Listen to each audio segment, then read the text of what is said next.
मायके की याद, बहू का दर्द। कहानी। ससुराल में वह पहली सुबह मुझे आज भी याद है। कितनी घबरा कर मैं उठी थी, यह सोचती हुई कि कहीं देर न हो जाए। सब न जाने मेरे बारे में क्या सोचेंगे। केवल एक रात ही तो नए घर में कटी थी और इतना सब कुछ बदल गया, जैसे आसमान में उड़ती चिड़िया को किसी ने पिंजरे में कैद कर लिया हो।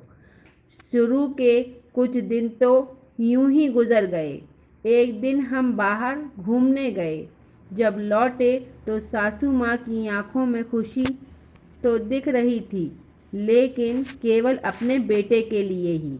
मैंने सोचा शायद नया नया रिश्ता है, एक दूसरे को समझने में कुछ समय लगेगा, लेकिन समय ने जल्द ही एहसास करा दिया कि मैं यहाँ बहू हूँ, इसलिए मैं जैसा चाहूँ वैसा नहीं कर पाऊँगी। कुछ कायदा और मर्यादा है जिसका मुझे पालन करना होगा, जैसे धीरे धीरे बात करना, धीरे से हंसना, सबके साथ खाने के बाद खाना खाना। यह सब आदतें मुझे अपने आप आ गईं। माँ से भी कम बात होने लगी, जिसकी वजह से मुझे मायके की याद आने लगी।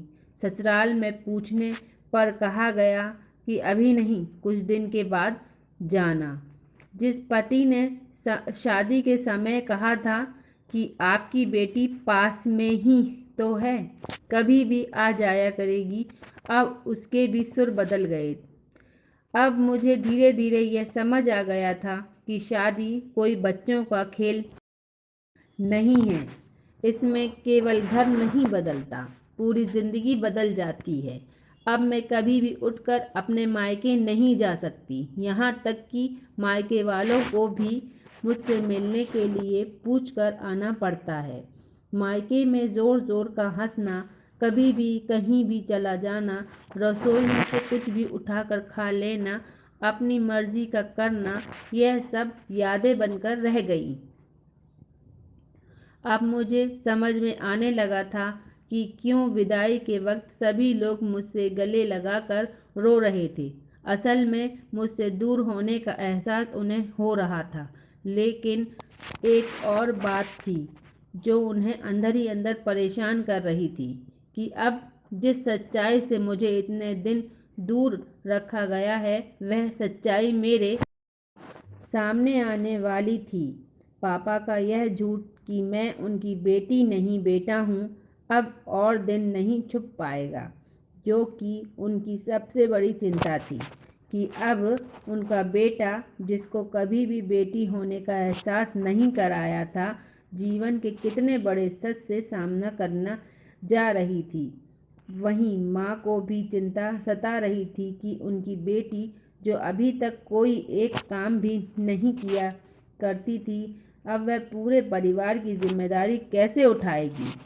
सभी लोग मेरी इस विदाई और पराये होने का दर्द जान रहे थे, सिवाय मेरे, इसलिए वह सभी लोग रो रहे थे।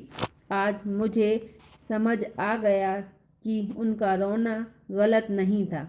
यह हमारे समाज का नियम ही है कि एक बार बेटी डोली में विदा हो गई तो वह उस घर के लिए केवल मेहमान रह जाती है। फिर कोई चाहे कितना क्यों ना कह ले कि यह घर आज भी उसी का है, सच तो यह है कि अब वह कभी भी यूं ही अपने मायके नहीं जा सकती, चाहे कितनी भी समस्या और परेशानी क्यों ना आ जाए। मुझे ही हल करना है, हंसते हुए या गम छुपाते हुए। दोस्तों, इस कहानी का उद्देश्य किसी की भावनाओं को ठेस पहुंचाना नहीं, बल्कि इस कहानी से मैंने एक लड़की की दिल की पीड़ा को जाहिर किया है। अगर ये कहानी आपको पसंद आई हो तो इसको लाइक करें, शेयर करें और सब्सक्राइब करें। Okay, thank you.